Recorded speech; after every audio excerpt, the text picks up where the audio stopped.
దశాబ్దాల పోరాటము వందల మంది అమరులైన తర్వాత తెలంగాణని మనం సాధించుకున్నాం. కేవలం అధికార మార్పిడియే కాదు, తెలంగాణ ఏర్పడడం అనేది ఒక సాంస్కృతిక, ఒక చారిత్రాత్మక అవసరం కూడా. ఎందుకంటే ఒకే భాష మాట్లాడుతున్న మన భాష యాస వేరు. సంవత్సరాలుగా, దశాబ్దాలుగా తెలంగాణ యాస అవహేళన చేయబడింది. తెలంగాణ యాస నిరాదరణకు గురైంది. కానీ తెలంగాణ సాధించుకున్న తర్వాత ఇలా హైదరాబాద్ అమ్మాయిలు మొత్తం తెలంగాణ యాసలోనే చాలా ఫ్యాషన్ గా మాట్లాడుతుంది మనం చూస్తూ ఉన్నాం. ఏదైనా స్వాభిమానం ఏదైతే ఉంటుందో భాష యాసలోనే ఉంటుందనేది తెలంగాణ ఏర్పడిన తర్వాత అర్థమైనటువంటి విషయం. రెండవది, తలాపున గోదావరి కృష్ణవేణులు పాడుతున్నప్పటికీ తెలంగాణలోని 80% భూమి బీడు భూములుగా మారిపోయినటువంటి పరిస్థితి ఉంది.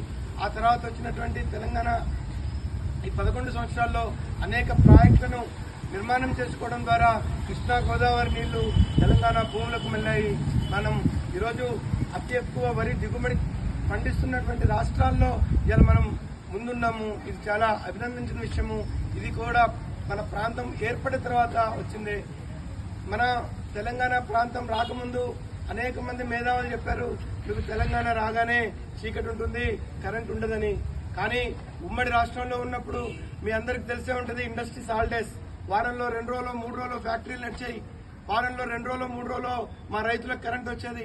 కానీ ఈరోజు ఆ పరిస్థితి లేదు. 24 గంటలు 325 రోజులు నిరంతరాయంగా విద్యుత్ తెలంగాణలో అందుతా ఉంది. ఇది కూడా మనం రాష్ట్రం సాధించుకున్న తర్వాత సాధించుకున్నటువంటి గొప్ప అభివృద్ధిగానే మనం భావించాల్సి ఉంటుంది. ఈ విధంగా స్వాభిమానం కోసం, వికాసం కోసం, సంస్కృతి కోసం ఒక భాష యాసే కాదు, అనేక సాంస్కృతికమైనటువంటి వారసత్వము, అది బతుకమ్మ కావచ్చు, బోనాలు కావచ్చు, మరొకటి కావచ్చు, మేడారం కావచ్చు, ఇటువంటి మన సాంస్కృతిక వారసత్వం కూడా ఉమ్మడి రాష్ట్రంలో మనం నిరాధారణకి లోనైన కాబట్టి వీటన్నిటిని పునరుద్ధరించుకొని ఇవాళ వైభవపేతంగా దేశంలోనే ఒక అభివృద్ధి చెందినటువంటి ఈ యొక్క ఉత్పాదన రంగంలో ముందున్న రాష్ట్రంగా తెలంగాణ ఉండడం మనందరం ఆనందించదగిన విషయం. ఈ యొక్క స్ఫూర్తిని మనందరం ముందుకు తీసుకుపోదామని చెప్పి తెలియజేస్తా ముగిస్తున్నాను. భారత్ మాతకి జై.